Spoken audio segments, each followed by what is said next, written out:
¿cómo están? Bienvenidos a un episodio más de Una Pausa.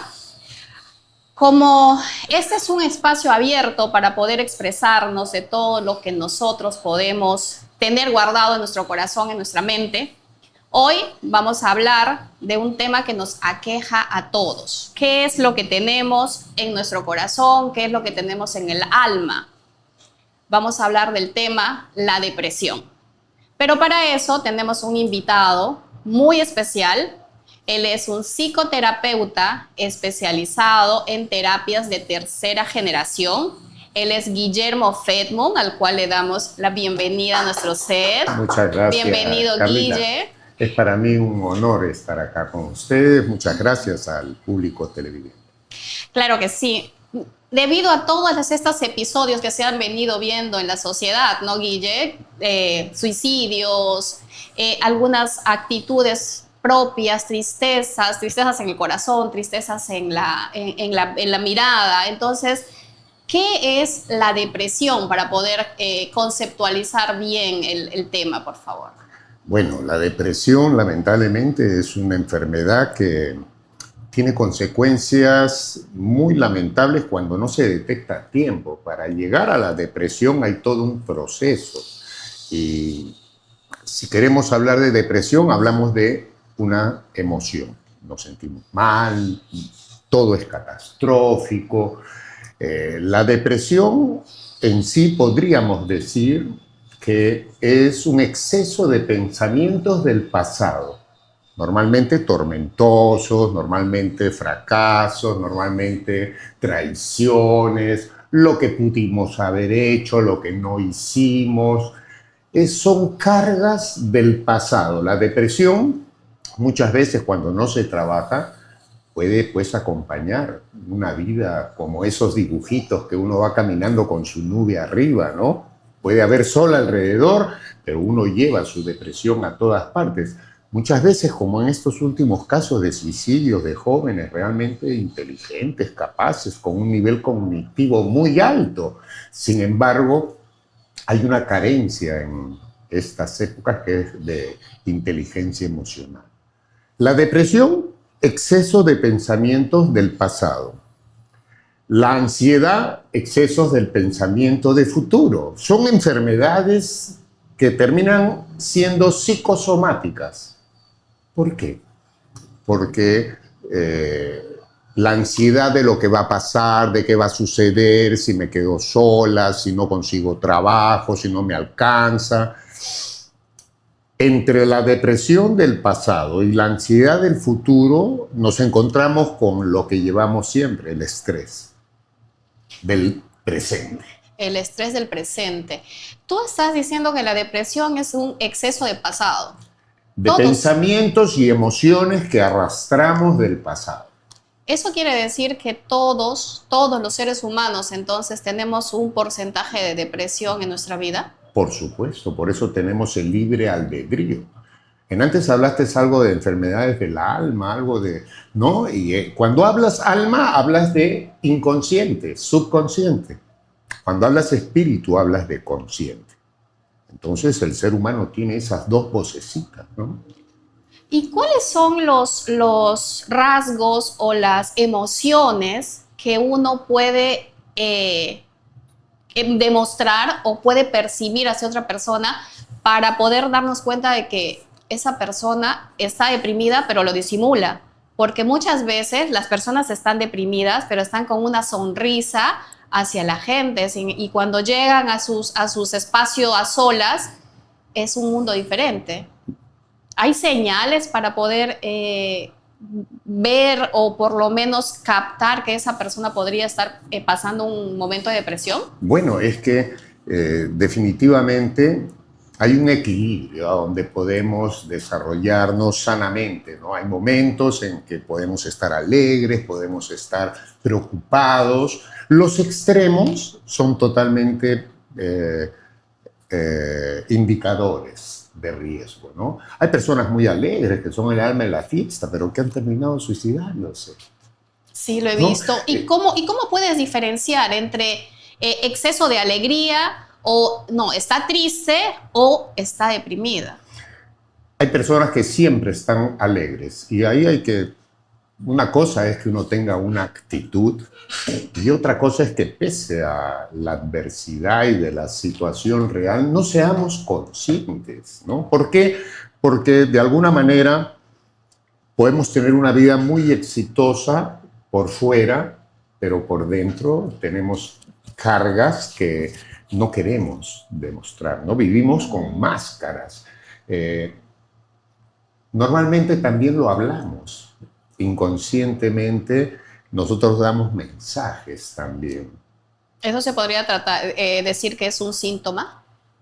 Sí, sí, porque la depresión no es algo que venga de la noche a la mañana, es una suma de cosas que termina ya con una personalidad deprimida, ¿no? Es decir, no va a haber estímulo que pueda cambiar la depresión de un día para otro, y menos si no cambia la actitud y si no desea.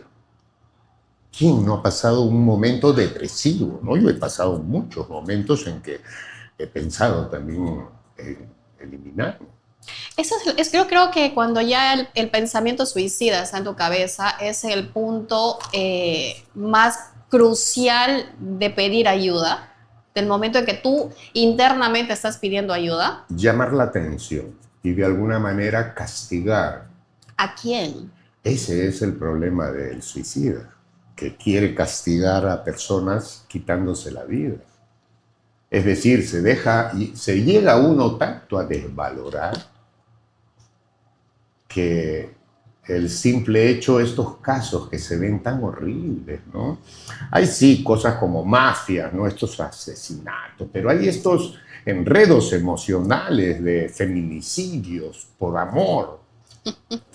Estamos hablando pues de estados mentales que ya no se pueden negar, que la salud mental está en grave riesgo a nivel mundial. Guillermo, y una pregunta, ¿y cómo puedes saber si una persona efectivamente tiene depresión o es algo temporal en su vida? Bueno, todos tenemos estadios, ¿no? Ahí la vida no es recta, la vida tampoco es una constante ascendente. No, no. La vida es como es como un tirabuzón. Que en el ascenso tiene caídas que son parte de, por ejemplo, ¿de qué estamos hablando? De niveles de conciencia o de entendimiento. Si nos vamos a quedar en el primer nivel juvenil de que la vida pues es bella y queremos tener un montón de amigos, parejas, chicos, chicas, libertinaje, drogas, una serie de... Es un nivel que poco a poco o nos lleva a un estadio de caída y ahí tenemos que reaccionar. O involucionamos y llegamos al fondo, o esa experiencia nos lleva al otro nivel. Ah, no, ya voy a corregir. Y en ese nivel también van a haber dificultades. A lo que te voy entendiendo entonces es que la depresión entre los 10 y 20 es un estadio emocional diferente, de 20 a 30 otro, de 30 a 40 otro y de 50 en Hay adelante. niños ahora con depresión. ¿Y cómo, eso es una pregunta, por ejemplo, los que son padres de familia, cómo los papás pueden saber si su hijo está simplemente en un estadio de introversión o está en un proceso de depresión? Igual en los adolescentes, porque tú sabes que los adolescentes empiezan a todo el cambio. ¿En qué momento sabes que están en un estadio de depresión o simplemente que están en esos cambios hormonales? Bueno, los niños, los jóvenes tienen estadios y crisis cada cierto tiempo. La primera crisis es cuando se nace. Y después, poco a poco, van diferentes crisis, cuando se desteta, cuando le quitan el chupón. Son crisis que van pasando de etapa a etapa. A lo largo de eso, esos niños de 3, 4, 5, 6, 7 años ya van cargando una mochila emocional.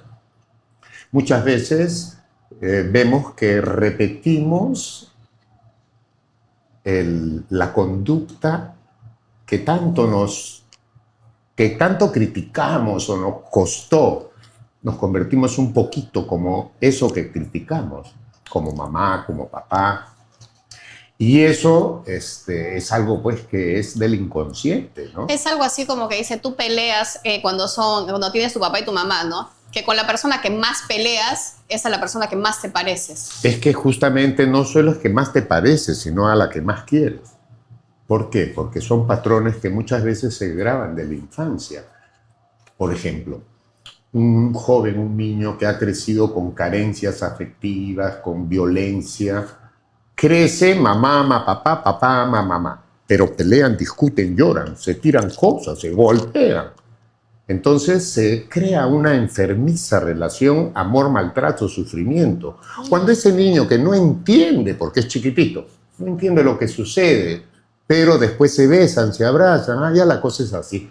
Y repiten en sus familias, de alguna manera, se identifican con esos modelos. Algunos dicen, no, yo no quiero ser así. Y por supuesto que, pero otros no. Corta. Otros repiten. Mira, así como existe un chequeo anual corporal que se recomienda hacer físicamente, ¿tú crees, Guillermo, que para poder detectar a las personas en un proceso depresivo también sería prudente o sería sugerir que se hagan un examen anual? Pero, no, bueno, eso ya sería voluntario. Porque la depresión es una enfermedad mental. La mente está enferma. Es un trastorno, pero es pasajero. No puedes salir de la depresión. ¿Las personas superan la depresión? Pero por supuesto. ¿O lo controlan? Superan. ¿Sí? Porque tú no vas a controlar tu depresión. O estás deprimida o estás... y eso pues no podemos. Ah, ok, mira. ¿Y cómo, por ejemplo, evitas una recaída? Porque la vida va a seguir, tu vida va a seguir con las mismas actitudes, con las mismas acciones, de repente con algunas mismas amistades, pero ¿cómo evitar volver a recaer? Justamente, mira, ¿de qué hablas tú? De mapas. Cuando yo te digo papá ama mamá, mamá ama papá y me aman a mí. Cuando el niño crece, a los primeros que hace sufrir es a papá y a mamá. Los papás no entienden. Hay niñas de 12 años, mamá, soy lesbiana. Otro consume drogas, otro alcohol, otro libertinaje sexual. No le dan valoración ahora a perder la virginidad. Es una cosa normal entre los muchachos en algunos segmentos muy grandes. No vamos a generalizar, pero esas conductas son para hacer sufrir a los padres. Los padres no entienden. ¿Qué pasó? Le di todo. Unos usan drogas, otros libertinaje, otros rebeldía, otros tecnología, pero los padres aman a sus hijos, pero están preocupados, no están orgullosos. ¿Y esos son actitudes propias de la depresión?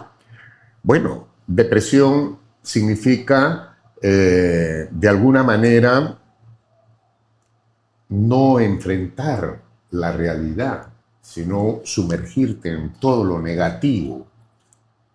No todo ha sido en la vida de todos negativo, pero lo que queda es lo negativo. Y eso es lo que tenemos. Porque en los casos que se han visto, ¿no? Personas profesionales no tienen problemas económicos, personas con mucho futuro. Sin embargo, ¿qué pasa por la cabeza de ese ser humano para que tome la fatal decisión de quitarse la vida?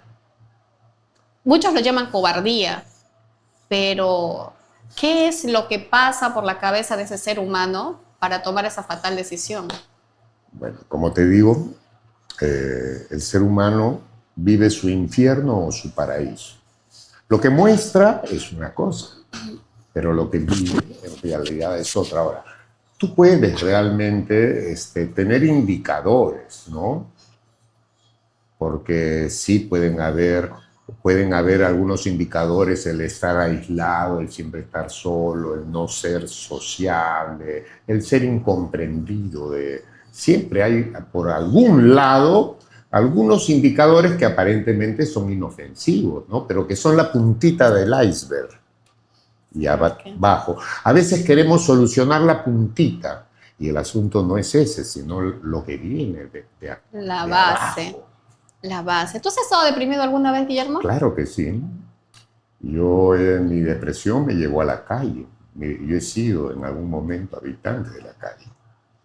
Y eso no fue otro estado. ¿A qué me llevó a eso? Rebeldía ante el sistema, ante eso que ahora se tiene que romper, ¿no? Salir de los paradigmas, salir de esa famosa Matrix, de que las cosas deben... No, no. Acá siempre, cada cierto tiempo hay ovejas negras en las familias, que son las que vienen a sanar de alguna manera a una generación.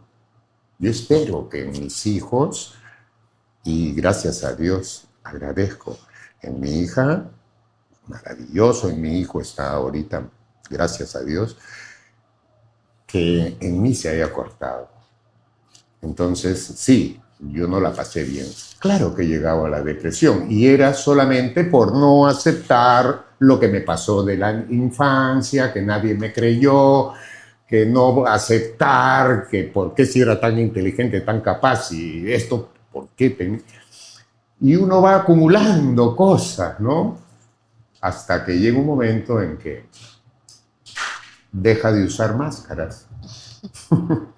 Y sí, pues... Solo la verdad libera, ¿no? Una gran frase. Solo la verdad te hace libre y Dios lo dice muchas veces, ¿no? Basta en el último momento. Si tú te arrepientes de corazón, pero no es así de fácil, es un proceso. Y eso se tiene que ver reflejado. Por eso es que cuando yo le digo, oye, no, ¿y quién te ha dicho por qué estás estudiando esto? ¿Por qué estás haciendo esto? No, es que, ¿y quién te...? Bueno, pero si acaso él ha logrado eso, ¿cómo vamos a recibir, ¿no? Una enseñanza de alguien que te dice cómo hacer las cosas que no ha logrado? Entonces ahí tenemos un punto. Guillermo, por ejemplo, en el común de las mujeres, estoy hablando de las mujeres de 30 años en adelante, he visto, he percibido la sexualidad, el sexo propiamente, la falta del sexo propiamente en el desarrollo de una mujer, ¿puede llevarte a la depresión? Mira, el sexo como tal no es más que el instinto de preservar la especie. Si llamas amor, es diferente, ¿no? Ya, porque el instinto es ese, la preservación de la especie.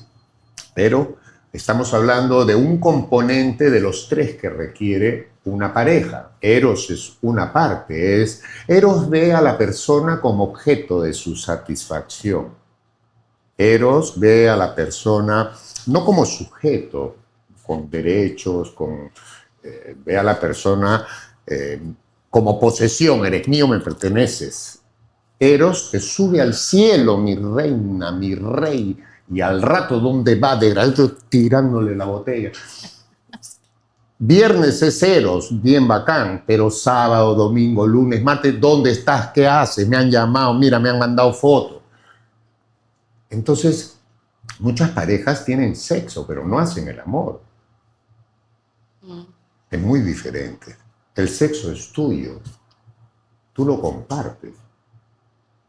Pero es solamente una parte. Tú puedes compartir sexo con quien quieras.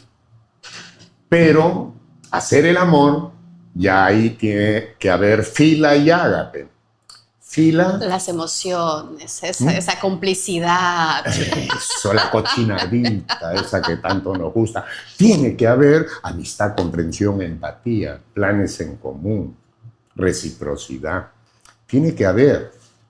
¿Por qué? Porque con el tiempo, hija, bueno, el último componente es ágape, es el amor espiritual. Te dejo ser. No te celo, estudia, trabaja. Pero eso, por ejemplo, lo que me estás mencionando ahora, tiene más que ver en una ya relación de pareja. De ¿verdad? pareja. De pareja. Pero el tema propio que estamos viendo, por ejemplo, ahora, que es la depresión. Quítale eros solamente. Normalmente es con la familia, con tu vida. La depresión es la carga de ese pasado que seguimos llevando como si fuera ayer. Y más si estamos repitiendo modelos inconscientemente. Cuando la persona se da cuenta, hija, en el presente es en el único momento, ¿no? Y para eso hay técnicas, ¿no? El mindfulness, conciencia plena, aquí y ahora, es lo que te puede sacar de la depresión y de la ansiedad. Centrarte en el momento que tienes. Pero al decir, mira, si yo me centro en lo que estoy viviendo ahora, ¿dónde están mis planes a futuro? ¿Dónde está mi raíz del pasado? Porque a raíz de todo lo que tú has vivido es lo que tú eres ahora. Y a raíz de todo, y esa raíz es lo que te genera esa perspectiva de vida a lo que yo quiero. Entonces, si yo me centro solo en mi presente, ¿dónde está la razón de la vida? No, es que la vida tú no la puedes encuadrar en algún momento, la vida es todo. Del pasado, es como las flores, hija. Yeah. ¿No? Las flores crecen en el estiércol, en la tierra, pero no absorben lo tóxico. Qué lindo sería que nosotros podamos desprendernos de todo eso que nos nutrió en algún momento y que sigue acá hasta que no lo... Y solamente lo filtras y te quedas con todas las cosas. Lo bueno. Pero ese es un problema. Controlar los pensamientos. ¿Cuántos pensamientos tenemos al día? Alrededor de 60.000 según Goleman. 60.000 pensamientos al día. ¿Cómo controlar? O sea, controlar sus pensamientos es algo muy, muy, muy difícil. Entonces, yo lo que te pediría, a ver, ¿qué es lo que tú aconsejarías a esas personas que están pasando por ese momento, que ellos ven que es un hoyo al que están hundiéndose y creen no tener salida? ¿Qué les dirías a esas personas para que tomen valor o qué le puedes, palabras de apoyo, qué les puedes decir? Bueno, cuando hablamos de ser conscientes, que en algún momento de la crisis, como a mí, uno tiene lucidez y tiene de alguna manera la capacidad de visualizar el futuro que tanto anhela y creer en él. Definitivamente es la actitud, ¿no? He vivido toda la vida de esta manera. ¿Qué es lo único que hace controlar la emoción? Pensar. Y siempre hemos pensado. El problema es que hay adultos de 40 años que piensan como niños, que se pueden seguir sacando la vuelta, que pueden seguir consumiendo drogas, que pueden seguir viviendo como si fueran pues muchachos, ¿no? El medir las consecuencias es solamente el rol de adulto, ¿no? Cuando nosotros decimos la única manera de controlar una emoción para que no se desborde es pensando, respirando, calmándonos, pero que no piense el niño, inseguro, inmaduro, atrapado en el problema, sino el adulto que quiere salir. No hay otra manera. Lo que lo que escucho decir, Guillermo, es algo bastante difícil. Bastante difícil porque la persona que está atravesando por ese momento no está pensando como un adulto, no está pensando como un adulto responsable, está sumergido atrapado en un dolor o en pensamientos que no lo puede controlar, y si no lo puede controlar es por eso que necesita ayuda.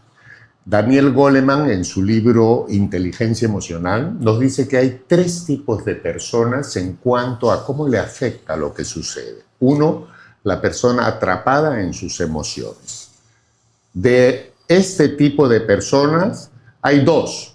uno light que sigue viviendo pese a que no se siente cómodo con lo que sucede y no lo quiere cambiar, y el otro que se la pasa criticando y renegando todo el día, que por qué esto, que por qué el otro, pero atrapado, no decide dejar el objeto, sea droga, sea pareja, sea trabajo, ¿sí? No es solamente un aspecto. El otro es desbordado, es decir, que la emoción está ya lo ha cegado tanto que no puede hacer nada para salir de eso, ¿no? Esa persona pues no ve una solución. Y el otro es consciente de sus emociones. Ya, me duele, pero ¿qué prefiero? ¿El dolor eterno o el dolor para salir? Muchas veces para salir de la depresión hay que soltar cosas que no queremos. Soltar duele. Cuesta. Cuesta y duele. Retener duele, hija. Soltar alivia. Hay que cambiar ese chip. Ese miedo a no poder uno mismo solucionar el problema que nos hemos pasado la vida proyectando en diferentes, papá, mamá, parejas, trabajo, clima. No, yo soy responsable de lo que pienso, de lo que siento, de lo que hago. Es decir, podemos llegar a tener esa inteligencia emocional gracias a darle el pensamiento a ese adulto responsable. Ok, ¿estoy mal? ¿Quiero seguir así? ¿Sí o no? Seguramente un tiempo, no puedo, pero llega un momento en que con la ayuda adecuada, y las técnicas, ¿no? Sí, yo creo que ayuda y técnicas adecuadas, porque muchas personas van a ver esto y van a decir, sí, pues qué fácil es hablar cuando no se está viviendo ese momento. Ay, no te pases, pero... Pero es la realidad, porque si una persona que está pasando por este proceso depresivo diría, ay no, sí, yo sé lo que tengo que hacer porque yo soy una persona fuerte, porque yo puedo manejar mis pensamientos, porque tengo esto, no estaría en depresión. Carlita, entonces, mucha gente sabe qué hacer. Pero ese momento de desequilibrio emocional hace que no puedas reaccionar como la persona que tú eres. Así es. Entonces, ese es el desequilibrio al cual muchos no tienen ese punto de retorno, y por eso es que terminan en estas situaciones suicidas. Lo ven más fácil, lo ven más cómodo y más que nada, hija, tiene ese enfermizo toma. Es enfermizo y yo sí, mira, yo sí soy una persona bastante reacia a la facilidad que tienen los terapeutas, los psicólogos a decir, sí, tú puedes hacerlo. Muy positivo porque efectivamente toda persona puede hacerlo. Pero a una persona que está ahí sumergida en un mar de lágrimas o sumergidas en pensamientos negativos, o sea, decirle, tú puedes hacerlo, es como que le estás, no sé, vulnerando sus emociones de ese momento. Todo depende del enfoque, no es vulnerar, sino no lo estás acompañando. Un buen terapeuta lo que tiene que hacer es acompañar en el dolor a la persona. El acompañamiento también he podido ver esto. Tú acompañas a alguien y le haces sentir, ay, sí, así como que cuando un niñito está llorando y le agarras la cabecita, ay, no estés llorando, esto va a pasar. Y para mí, el que tú estés triste y te hagan sentir que todavía eres débil, o sea... Bueno, todo depende del acompañamiento. Porque uno, para salir de ese estado, no vas a acompañar al niño, sino al adulto. Y ahí es donde le das la responsabilidad. Hay diferentes técnicas de abordaje, pero todas van enfocadas a recuperar el rol adulto responsable. Controlar al niño. Ahí es donde salen estas no sé si es técnica o todo lo que ya se viene, ¿no? La niña herida, que hay que sanar a la niña interior, que el niño que no ha crecido de la manera, o sea, todo viene sanando a tu niño, o niña, puedes corregir o prevenir muchas acciones en el presente. Es permitirle al adulto que se comporte responsablemente. Controlar al niño le permite al adulto emerger y evolucionar rápidamente. Cuanto antes controle al niño. ¿Cuál es el niño? El niño es, por ejemplo, mi papá fue infiel, mi abuelito fue infiel, yo también soy mujeriego, y repito. El niño es el niño. Es algo así como Que no mide las los cosas. maltratos que las mujeres, digo mujeres porque es mi género, suelen soportar hasta el momento, ¿no? Que hay maltrato psicológico y las personas no se dan cuenta, hay maltratos físicos que son evidentes porque dejan cicatrices, pero las cicatrices del alma, esas cicatrices que quedan, son los que de repente llega un momento en las que ya no lo puedes soportar y también terminas en depresión. O sea, todo es tan cíclico que yo estoy viendo que mentalmente todo termina en un proceso de depresión. Hija, en el último Congreso Mundial de Patología Dual, a donde los psiquiatras exponen la problemática de los pacientes, reconocieron que el 50% de sus pacientes se curaban con placebos. ¿Qué es placebos? Es vitamina, ¿no? Esas personas que van, se sacan análisis, electrocardiograma, ecografía, tomografía, sangre, orina, heces, diocitos, se hacen todo, no tienen nada. Y el doctor le dice, mira, acaba de llegar esta, es justo para eso. A ver, ¡ay, qué maravilla! Se curó. Todo está en la mente. 50%. Todo está en la mente. Entonces estamos hablando de que 50% de pacientes psiquiátricos no deberían estar medicados para lo que tienen. Son heridas del alma que afloran en dolores físicos. Cuando la boca calla, el cuerpo habla, ¿verdad? Las niñas, ¿cuántas niñas hemos visto nosotros en los colegios? Su pierna, su brazo. Algunos por reto, pero otros por aliviar dolores. Cuando escuchas sus historias, sí, mi mamá esto, mi papá esto. Entonces, la problemática de salud mental, de depresión, va muy de la mano de la realidad que estamos en los entornos, ¿no? Modelos inadecuados, padres ausentes. No es el modelo familiar el mismo de antes. ¿Por qué se ha exponenciado todo esto? Por la tecnología y porque ya pues los modelos de familia han cambiado muchísimo. Ya no es como antes. Ya no es el modelo como teníamos hace años, ¿no? Papá, mamá, hijitos. Así es. Ahora es papá, hijos, mamá, hijos, o juntos y disfuncionales. Abuelita con O esto. abuelita. Y tenemos realidades, ¿no? Homosexuales con hijos. Tenemos una amplia diversidad de problemáticas, pero todas Yo creo que en vez de verlos como problemáticas, deberíamos verlos como ya una forma de vida actualmente y en base a eso tener una forma de ver la vida. es una generación. Una ¿Hacia generación. dónde vamos? Realmente. ¿Y cómo podemos manejarlo? ¿Y qué podemos ser? ¿Simples espectadores o ser parte de los que sumamos, ¿no? Es decir, si yo a alguien le digo, yo sé que puede salir, es porque la experiencia de vida me ha ¿Cuántos hecho. años tienes como terapeuta? Como terapeuta recibido por la Cicatoea, certificado 12 años. 12 años. ¿Y como Sí. profesional? 25 más o menos. Mira.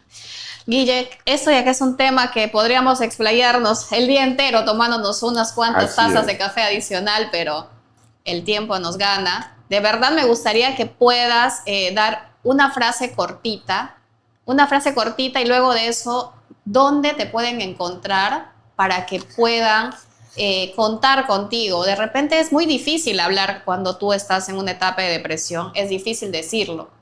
Me siento mal, porque es tan condenante, tan sancionadora la sociedad que cuando te ven débil te quieren hundir más. Entonces las personas tienen mucha dificultad de poder expresar esas emociones. ¿Qué les podrías decir, una frasecita cortita para poder cerrar este episodio claro que vamos a tener otras invitaciones más porque el problema de la salud mental, de verdad, para mí es un tema muy amplio y muy importante que tenemos que seguir tocándolo, ¿no? Y también dónde te pueden encontrar. Bueno, la verdad es que todos pasamos de alguna manera momentos que marcan nuestra vida y tal vez no tenemos la oportunidad de haber vivido lo que quisimos en algún momento, ¿no? Y eso te lleva a dos opciones, ¿no? O te conformas y esperas a que las cosas sucedan de alguna manera, llegue la persona que te haga feliz, o te dedicas a trabajar tanto en ti que seas capaz de hacer que las cosas sucedan, ya no esperar, hacer que las cosas sucedan. Cree en ti para que puedas crear la vida que tanto anhelas. Y sí, es posible porque somos varios los que ya somos testimonio, yo me considero uno, y esa experiencia es la que trato de compartir, Carla, ¿no? Porque si Dios me ha dado vida es para un poquito pregonar lo que me ayudó a mí. Gracias, Guillermo, de verdad. Te voy a invitar al siguiente capítulo porque a mí me gusta hablar porque sé que es algo que todos ahí, el otro lado de la pantalla, quieren escuchar. Tenemos diferentes tipos de taras, diferentes tipos de trauma, porque es una frase, ¿no? Los padres nos dejan mínimo un trauma en nuestra vida, el cual o lo superas o te causa. Todos, así que, todos. ¿Dónde te pueden encontrar, Guillermo? ¿A qué número de teléfono? ¿Dónde? Bueno, nosotros tenemos una casa de reposo en Tamsillacu. El número personal es 965-842364. Ese es el teléfono de la Asociación Preventiva de Adicciones Despertar Amazónico. Guillermo, muchas gracias por haber estado acá, de verdad. Para mí, ya no eres solamente un conocido, eres un amigo, al cual me gusta escuchar y sé que muchas personas también van a amar escucharte después gracias, de esto. Carlita, muy agradecido. Muchas gracias por haber sintonizado este episodio, muy importante. Cuando gusten, por favor, acá estamos, siempre para tener una pausa con Carla Campo.